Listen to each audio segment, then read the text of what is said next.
Beliau mulai dari kecil ada tanda-tanda wilayahnya, bahkan sebelum lahirnya. Al-Habib Ahmad bin Alwi bin Abdurrahman As-Sagaf, sahib Maryama, pernah datang ke kota Ainat, dan saat itu masih banyak pepohonan, desa yang sangat terpencil. Kemudian beliau tinggal di situ. Kemudian dia tinggal di satu tempat, kemudian menyatakan akan dilahirkan di tempat ini seorang daripada sadah yang sangat tinggi magomnya, besar magomnya.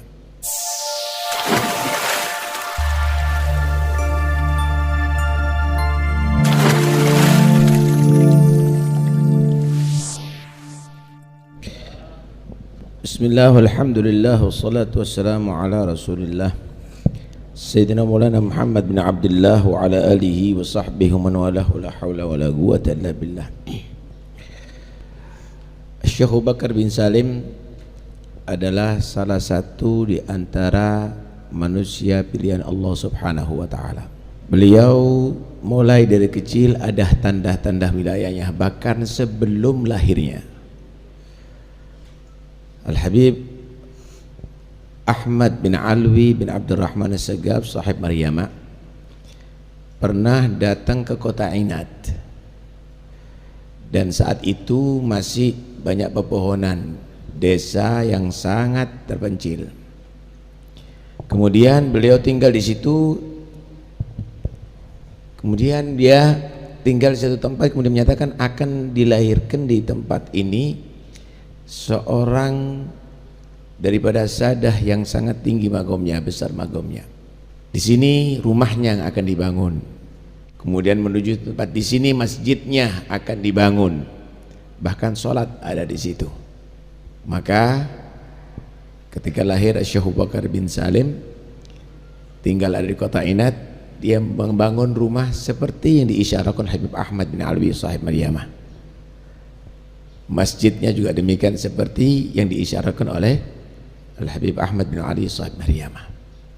Ini lambang bagaimana di antara mereka ada irtibat, sekalipun belum wujud, tapi bagaimana mereka tadi itu sudah menyaksikan anak cucu mereka.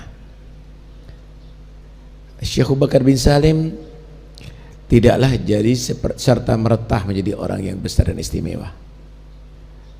Beliau Syekh Abu Bakar bin Salim mujahadat yang luar biasa. 40 tahun saudara, sholat isya di awal waktu, tidak batal sampai sholat subuh. Magam yang tinggi tidak membuat lupa diri. Semakin tawadhu, semakin merendahkan diri karena Allah Subhanahu wa taala. Bahkan beliau di hadapan murid-muridnya, bahkan di hadapan tamu-tamunya, beliau duduk tidak pernah bersila, tapi duduk seperti dalam keadaan tasyahud, seperti tasyahud akhir. Akhirnya artinya duduk hamba yang tawadhu kepada Allah Subhanahu wa taala. Begitulah manusia itu semakin tinggi derajat di sisi Allah, semakin dia tawadhu. Semakin tawadhu, semakin diangkat derajatnya oleh Allah. Man tawadhu'a rafa'ahu Allah. Syekh Abu Bakar bin Salim bukan hanya menguasai ilmu syariah, tapi pada puncaknya ilmu haqiqah, sehingga tidak keluar dari lisannya kecuali hikmah-hikmah, mutiara-mutiara hikmah yang sangat berharga. Karena itu kita akan dengarkan bagaimana kalimat-kalimat yang diucapkan oleh beliau Syekh Abu Bakar bin Salim untuk menjadi oleh-oleh, sehingga tidak hanya membayangkan Syekh Abu Bakar bin Salim hanya seorang karomah, Syekh Abu Bakar bin Salim seorang wali, tapi juga pembimbing umat saudara. Beliau diantaranya beliau berkata, arbah augatik waktun tugni fihi nafsak, tufni fihi nafsak, wa akhsar augatik waktun tujid fihi nafsak. Waktu kamu yang paling beruntung adalah waktu di mana kamu meniadakan nafsu kamu, Waktu kamu yang paling rugi adalah waktu di mana kamu menghidupkan waktu nafsu kamu. Saudara, di tubuh kita ini ada dua unsur. Ada yang disebut ruh, ada yang disebut nafas. Ketika ruh itu kuat, jasad ini mengikuti ruh. Ketika nafsu itu kuat, jasad ini mengikuti nafsu. Maka tugasnya kita adalah memperkuat ruh dan melemahkan nafsu, bahkan kalau perlu meniadakan nafsu. Ruh akan menjadi kuat dengan zikir, dengan ibadah, dengan ta'ah. Karena itu kamu kadang-kadang menghadapkan orang yang sudah tua atau orang yang kurus, kok ibadahnya banyak, kok gimana? Syekh Abu Bakar bin Salim 40 tahun sholat isya sampai subuh belum batal. Sayyidina Ali Zainal Abidin sehari semalam 1000 rakaat karena rohnya kuat, jasadnya ngikut. Nafsu akan kuat tentunya dengan maksiat, dengan lupa kepada Allah, bahkan dengan syahwat, dengan kesenangan duniawi walaupun halal. Main-main, nonton TV, main kartu atau yang lainnya, ini nafas. Ketika nafsu itu kuat, jasad mengikuti. Subhanallah. Kalau sudah begitu, berarti dia menjadi muttabi' hawa nafsih, mengikuti hawa nafsu. Tugasnya kita memperkuat roh. Beliau menyatakan paling beruntungnya waktu kamu di mana kamu meniadakan nafsu kamu. Tufnin fihi nafsak. Kamu tidak pernah makan bukan karena nafsu, kawin bukan karena nafsu, tidur bukan karena nafsu. Dia hanya memberikan hajat. Kalau kita makan untuk hajat kita menyambung hidup, bukan nafsu, saudara. Kalau kita kawin dari itu hanya sekedar kecantikan tanpa menilai akhlak dan ta'ah, berarti nafsu. Tapi kalau kita kawin adalah untuk mendapatkan dzurriyyah at-thayyibah, anak yang baik, karena mutaba'atun nabi, ngikutin nabi, itu adalah bukan karena nafsu. Segala sesuatu adalah bukan karena nafsu. Paling bagusnya, paling beruntungnya waktu kamu, kapan kamu meniadakan nafsu kamu. Paling ruginya nafsu waktunya kamu, kapan kamu menghidupkan nafsu kamu.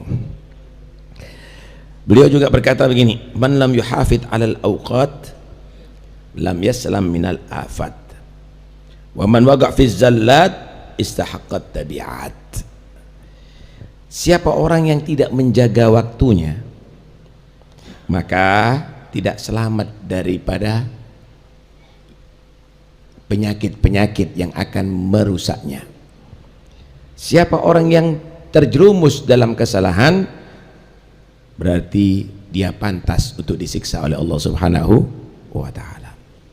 Waktu, saudara, kalau Anda tidak betul-betul ketat, maka di situ Anda akan bisa terkena afat. Nih contoh, kalau Anda mengatur waktu nih, saya bangun tidur jam sekian, saya akan baca Quran sekian juz, saya akan sholat sekian rakaat, setelah sholat subuh saya akan baca wirid ini, setelah itu saya harus ini, setelah itu saya harus ini. Ketat kawal ini, maka di situ akan banyak keberuntungan dan kamu akan selamat. Tapi ketika kamu lepas kontrol, yang penting kapan ana mau ya mau, kalau enggak ana enggak mau, di situ ada afat nanti. Di situ kamu akan kena penyakit. Penyakit apa? Penyakit yang akan merusak dari hati kamu, pikiran kamu. Karena itu kita diperintahkan oleh Allah apa? Untuk ibadah. Wa ma khalaqtul jinna wal insa illa liya'budun. Meninggalkan ibadah, apakah itu bentuk maksiat saja? Enggak harus. Enggak harus bentuk maksiat, saudara. Hidup untuk ibadah. Berarti kapan kita tidak gunakan untuk ibadah walaupun bukan maksiat, itu berarti ta'til al-hayah, ta'til faidatul hayah. Berarti kita sudah tidak menghargai hidup kita, dan kita digunakan untuk ibadah. Ibadah kan ini semua waktu kamu ibadah. Mau kamu di toko ibadah, mau kamu di pasar ibadah, mau kamu di jalan ibadah, di mana-mana ibadah. Ketika kamu gunakan untuk lupa, walaupun bukan untuk maksiat, berarti kamu sudah tidak melaksanakan tugas kamu untuk ibadah, karena Allah menciptakan untuk ibadah. Wa ma khalaqtul jinna wal insa liya'budun. Ketika kamu tidak melihat wajahnya orang soleh, kamu hanya tidur saja, maka kamu juga tidak melakukan ibadah, kecuali untuk melindungi diri daripada maksiat. Lebih baik anak tidur daripada anak melihat TV, daripada anak menyaksikan kemungkarat. Karena itu tidak menggunakan anggota badan kita dan pikiran kita dan waktu kita untuk ibadah, itu justru akan menjadi afat nantinya. Di situ akan berupaya Pak setan untuk menjerumuskan kamu dalam kesalahan. Kalau kamu terjerumus dalam kesalahan, wa gamama gafiz zallat, maka sudah pantas layak kamu diadab. Bisa adab di dunia merupakan kafarah nanti ada di akhirat, bisa adab di dunia itu merupakan mugaddi ta'jilul adab fid dunya qabla al akhirah. Tidak adabnya diberikan di dunia, dan di akhirat lebih parah lagi nantinya, naudzubillah min dzalik. Karena itu jangan lengah gitu. Karena dikatakan sama Sayyidina Ali apa? Al waqtu kasayf illam taqta'hu qata'ak. Waktu itu berbahaya seperti pedang.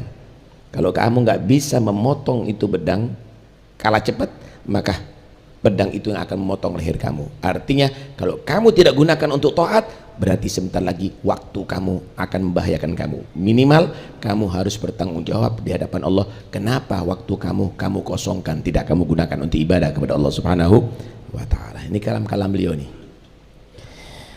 Di antara kalam beliau, man lam yujahid fil bidayat lam yasil fil nihayat.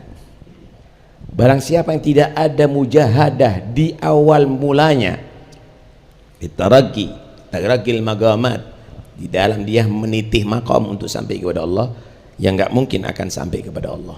Saudara, ada bidayah, ada nihayah. Ada bidayah, ada nihayah. Ada permulaan, ada puncak. Wala yasul mar'u ila nihayah illa ba'da mujawazatil bidayah. Nggak mungkin akan sampai ke nihayah kecuali kalau sudah selesai lulus daripada bidayah. Apa bidayahnya? Bidayahnya adalah menjaga hati dengan baik, menggunakan seluruh tubuh sesuai dengan ajaran Allah dan Rasulullah, sehingga kamu tidur sesuai dengan adabnya Nabi, bangun tidur sesuai dengan adabnya Nabi, masuk kamar mandi sesuai dengan adabnya Nabi, keluar kamar mandi sesuai dengan adabnya Nabi, berpakaian, makan, minum, ke pasar, naik kendaraan, semuanya. Kemudian pagi kamu baca yang diatur oleh Nabi, sore. Karena itu Imam Ghazali menciptakan kitab namanya Bidayatul Hidayah.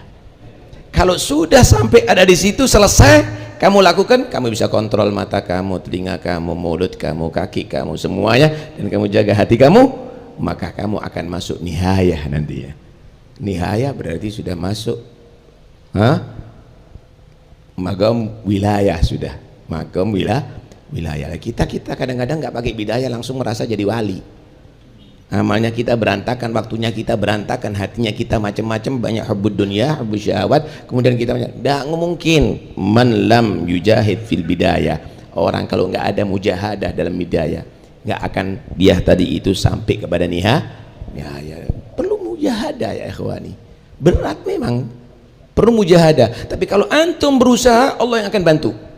Walladzina jahadu fina lanahdiyannahum subulana wa innallaha lama'al muhsinin. Kalau kamu tadi itu berusaha dalam menjalankan ajaran Allah, bahkan Allah akan bimbing kamu untuk sampai.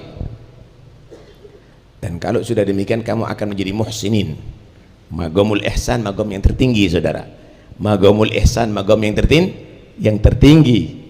Kalau sudah magomul ihsan, kamu akan dapat ma'iyatul ilahiyah, wa innallaha lama'al muhsinin.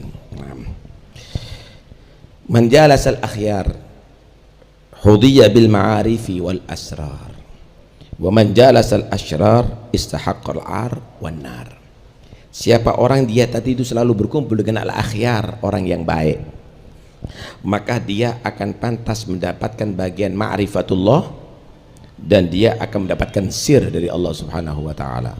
Siapa orang yang dia kumpulannya orang-orang yang jelek, maka dia akan pantas mendapatkan cacat dan dia akan di akhirat masuk neraka Allah Subhanahu wa taala.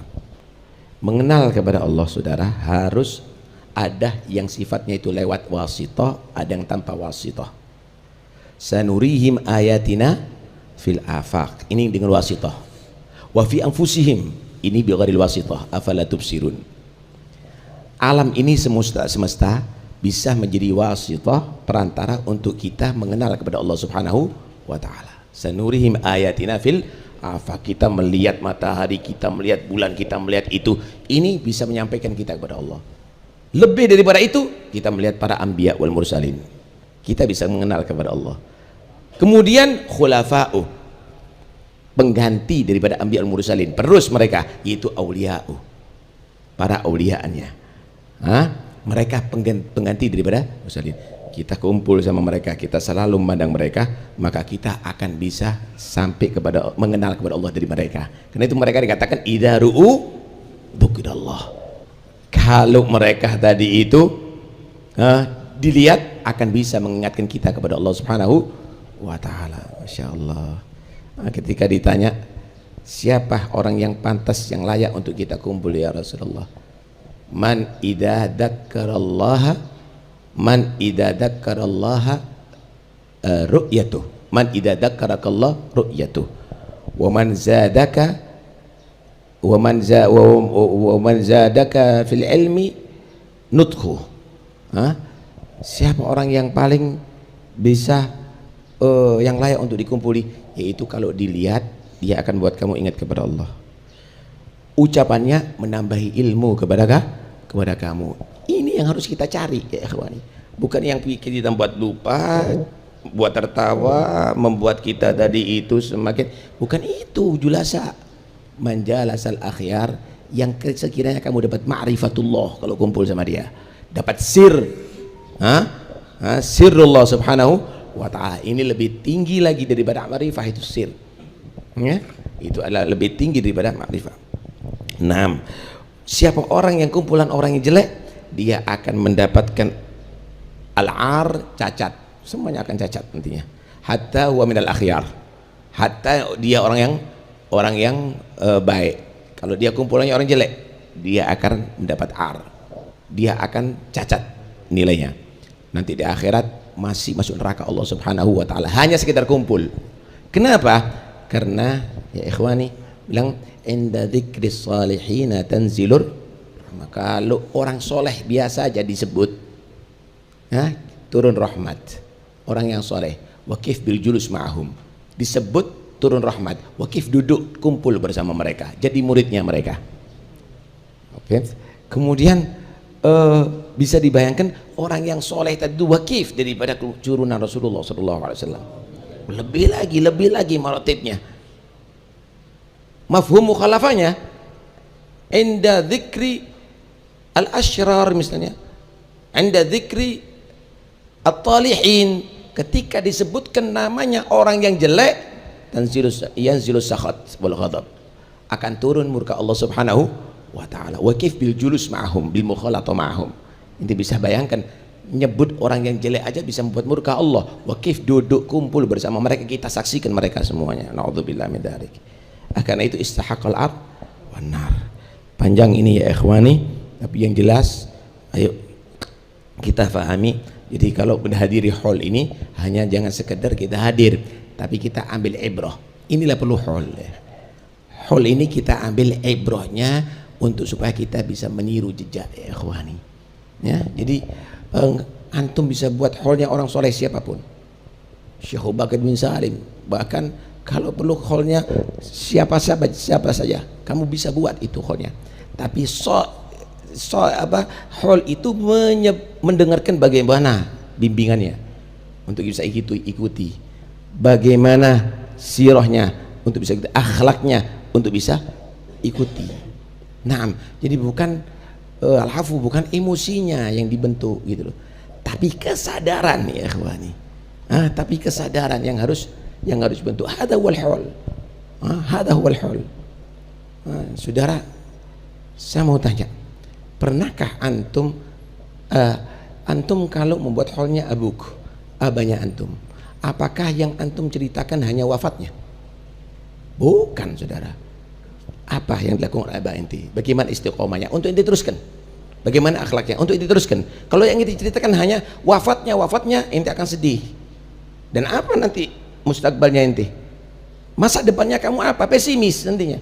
Hanya menjadi orang sedih, selesai, khalas. Lah.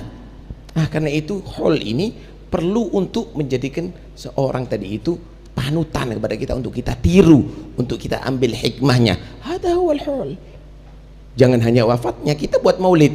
Bagaimana Nabi, bagaimana akhlaknya Nabi, bagaimana perbuatan Nabi. Ya, pada saat-saat tertentu cerita itu akan membuat kita meneteskan air mata, membuatkan tercengah mata. Tapi kita ambil ibrah ada di situ. Kalau diceritakan wafatnya Nabi, pasti kita akan meneteskan air mata. Tapi kita ambil ibrah dari tadi itu. Sehingga wafatnya Nabi jangan dijadikan orang yang pesimis. Kamu harus meneruskan perjuangan Nabi Muhammad SAW. Begitulah yang harus dilakukan. Ketika Sayyidina Ali bin Abi Thalib juga demikian. Ketika Sayyidina Hasan juga demikian. Ketika Sayyidina Husain juga demikian. Ambil ibrah, ambil nilai hidup mereka tadi itu. Ambil nilai. Sehingga antum bisa menjadi penerus mereka, ya ikhwan. Sehingga antum menjadi penerus mereka dan tidak larut dalam kesusahan. Kita ini apapun musibah yang menimpa kepada kita, kita diperintahkan oleh Allah untuk istirja. Inna lillahi wa inna ilaihi rajiun. Ente bisa menghindar daripada takdir Allah? Nggak bisa, ya ikhwani. Inna lillahi wa inna ilaihi rajiun. Wah, syukurullah, kamu dijadikan oleh Allah Subhanahu wa taala daripada dzurriyyatuhum. Wal bagaimana antum menjadi penerusnya mereka, bukan hanya sekedar menjadi anak cucu yang bisa membanggakan orang tuanya, tetapi menjadi anak cucu yang bisa dibanggakan oleh orang tuanya. Hakadha al-mafrud. Mudah-mudahan insyaallah kita semuanya menjadi penerus mereka, dzurriyyah yang bisa dibanggakan oleh ajdadnya, oleh orang-orang tuanya mereka, mengikuti jejak mereka, akhlak mereka, mengikuti daripada jejak mereka. Alladzina amanu wa amilus shalihat wattaba'athum dzurriyyatuhum biimanin alhaqna bihim dzurriyyatahum wa ma alatnahum min amalihim min syai'. Walaupun kita semampunya begini, asal kita mutaba'ah dengan mereka, mudah-mudahan kumpul bersama mereka insyaallah. Amin ya rabbal alamin. Wa sallallahu ala sayyidina Muhammad wa alihi wasallam walhamdulillahi rabbil alamin.